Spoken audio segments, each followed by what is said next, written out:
नमस्कार मंडळी, आनंदी आनंदाच्या आनंद तरंग मालिकेच्या या भागात मी तुमचे खूप मनापासून स्वागत करते। मंडळी, आनंद तरंग मालिकेमध्ये मी तुमच्यासाठी घेऊन येत असते संत साहित्यावरती निरूपणात्मक व्हिडिओ। मंडळी, संतश्रेष्ठ तुकोबारायांनी आपल्या तुकाराम गाथेमधून आपल्या सर्वांना एक दिशा देतील, मार्गदर्शक ठरतील असेच अभंग लिहून ठेवले आहेत। त्यातीलच एक अभंगाचे आज मी आपणासाठी निरूपण करणार आहे। रात्रंदिन आम्हा युद्धाचा प्रसंग, अंतर्बाह्य जग आणि मन, जीवाही आगोज करीती आघात, येऊन या नित्य नित्य करी। तुका म्हणे तुझ्या नामाची या बळे, अवघी यांचे काळे केले तोंड।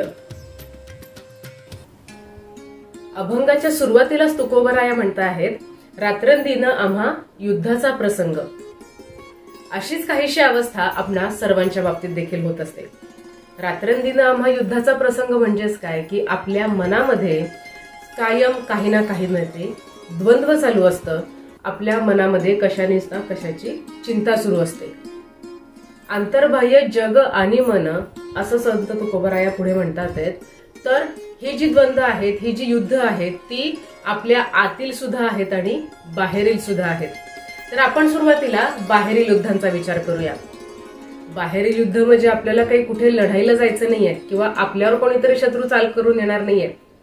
येथे शत्रू म्हणा किंवा युद्ध म्हणा हे कशासाठी म्हटलेलं आहे की काही ना काही बाह्य संकट आपल्यावरती सातत्याने परिणाम करत असतात। मग ती संकटे कोणती आहेत? तर आपल्या आजूबाजूला जे लोक असतात, आपण ज्या समाजामध्ये वापरतो, आपल्या कुटुंबातील लोक असतील, तर त्यांच्या बोलण्याचा, त्यांच्या वागण्याचा, त्यांच्या विचारांचा आपणावरती सकारात्मक नकारात्मक परिणाम होत असतो आणि बऱ्याचदा आपण नकारात्मक परिणाम हा जास्त करून घेत असतो।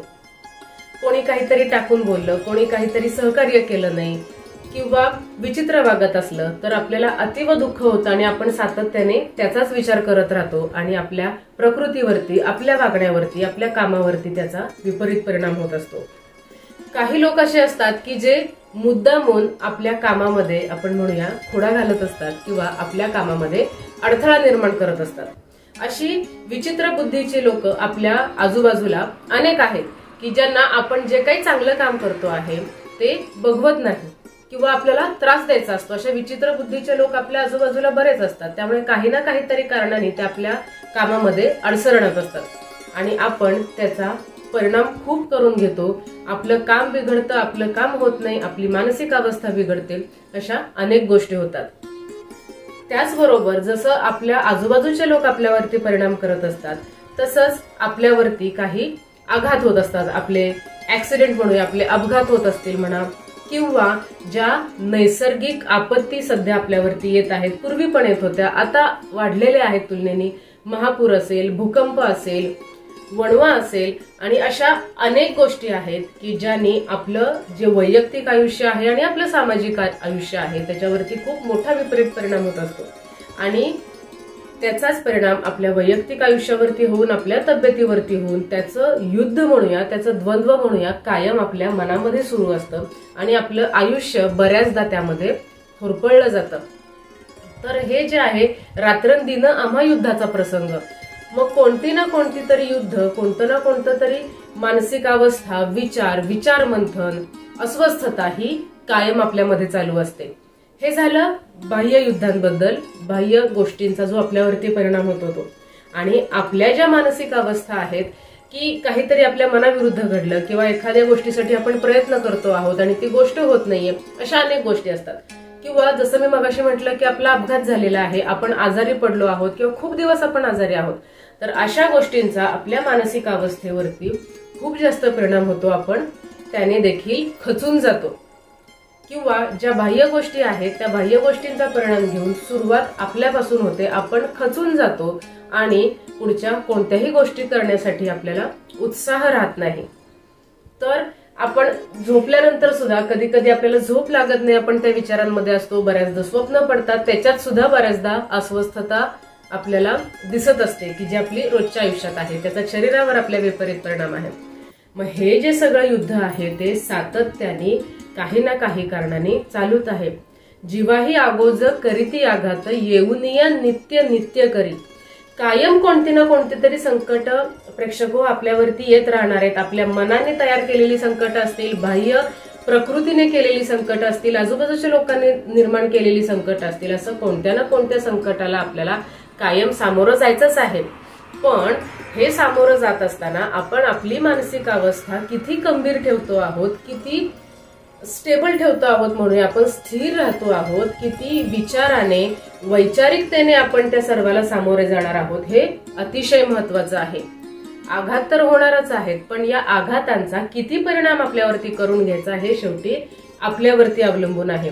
आपले जे षड्रिपू आहेत त्याचा सुद्धा आपल्या स्वतःवरती, त्याची सुरुवात आपल्यापासूनच होते. सगळे जे षड्रिपू आहेत ते काम, क्रोध, मद, मत्सर हे सगळे आपल्याला माहिती आहेत.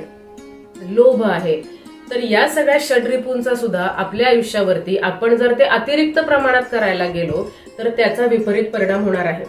आणि सगळ्यात जास्त त्रास ह्या षड्रिपूंचा होत असतो. आणि आपण जर ते खूप जास्त प्रमाणात लोभ करायला गेलो, मत्सर जास्त प्रमाणात करायला गेलो, क्रोध खूप जास्त प्रमाणात करायला गेलो तर त्याचा त्रास हा आपल्यालाच सर्वात जास्त होणार आहे. तर या षड्रिपूंवरती आपल्याला नियंत्रण ठेवता आलं पाहिजे.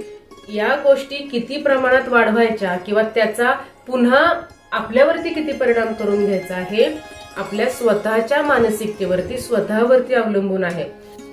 मंडळी, कोणतेही संकट आलं तरी खचून जायचं नाहीये.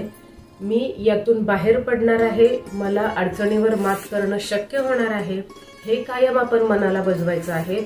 आता माझं कसं होणार, आता मी याच्यातून कसं बाहेर पडणार, माझ्यावरच कायम सातत्याने संकट काय येतात, दुर्दैवाने माझ्याच बाबतीत देव असं का करतो आहे, देवाने मला शिक्षा का दिली, असं आपण नकारात्मक विचारांच्या गर्तेमध्ये जाण्यापेक्षा आलेल्या संकटावरती सकारात्मकतेने मात कशी करता येईल. संकट आलेलं आहे हे तर आपल्याला समजलेलं आहे, पण त्यातून मात करून पुढे जाणं हे गरजेचं आहे. मंडळी, संकट ही काही सांगून येत नाहीत. जे लोक आहेत, लोकांचं जे वागणं आहे ते सुरुवातीला आपल्याला अनाकलनीय असतं, पण कधी कधी जी आपली नेहमीची सोबतीची लोक आहेत, ज्या लोकांच्यात आपण नेहमी वावरतो, त्यातली त्रास देणारे लोक आहेत, तर ते आपल्याला कालांतराने माहिती होतं की व्यक्तीचा स्वभाव कसा आहे, ही व्यक्ती अडचण निर्माण करू शकते वगैरे वगैरे. तर अशा व्यक्तींच्या बाबतीमध्ये आपण सावध राहून येणारं संकट आपण कमी करू शकतो किंवा टाळू शकतो. पण नैसर्गिक आपत्ती आहेत, अपघात आहेत किंवा नव्याने भेटणारे लोक आहेत, तर अशा बाबतीमध्ये आपण मात्र संकटाचं आपल्याला काही अंदाज नसतो की केव्हा कोणतं संकट आपल्यासमोर येऊन ठाकणार आहे. पण जेव्हा अचानक संकट येतं तेव्हा सुद्धा आपण खचून जायचं नाहीये. खचून जाण्यासारखी अनेक संकट असतात की आपण त्या क्षणी खचून जातो की आता कसं होणार या विचारामध्ये आपण जातो. पण तीच आपली परीक्षा असते की आपण आलेल्या संकटाला कसे सामोरे जातो आहोत. त्यामुळे तुकोबरा यांनी जसं सांगितलेलं आहे की नामस्मरणाचा तुम्ही मार्ग निवडा किंवा संयमाचा मार्ग निवडा. तुम्ही कोणत्याही संकटावरती सहजपणे मात करू शकता. संकटाचं तोंड हे तुम्ही काळं करू शकता.